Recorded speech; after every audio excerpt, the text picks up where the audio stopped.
if you look at the movement of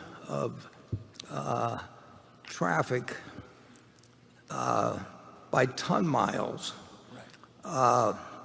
rails are around 40% of the U.S. We're not talking local deliveries or all kinds of things like of that, but they're 40% roughly by rail. And BNSF moves more ton miles than any other entity. We move 15% plus of all the 10 miles moved in the United States. But if you take trucking, for example, on intermodal freight, we're extremely competitive on the longer hauls, but the shorter the haul, the more likely it is that the flexibility of freight, where a truck can go any place, and we have rails. So the equation changes depending on distance hauled and other factors, but distance hauled is a huge factor. We can move a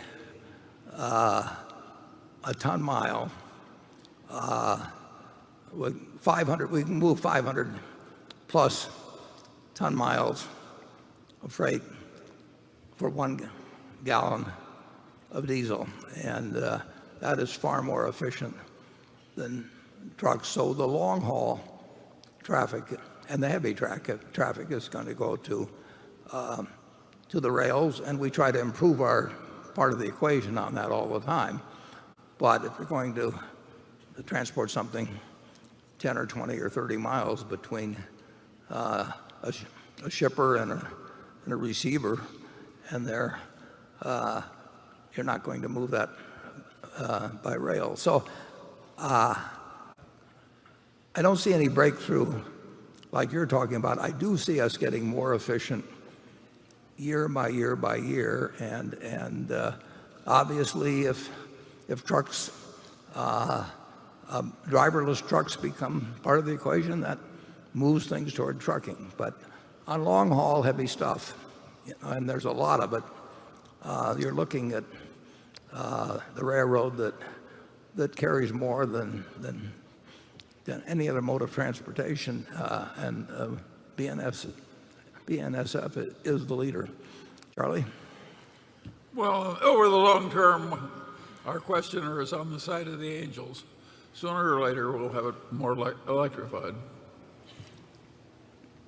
I think Greg will decide when it happens. Yeah. But we're all working on the technology, and we're considerably more efficient than 10, 20, 30 years ago, if you look at the numbers. But one interesting figure, I think right after World War II, when the country probably had about 140 million people against our 330 million now, so we had 40% of the population. We had over 1.5 million people employed in the railroad industry.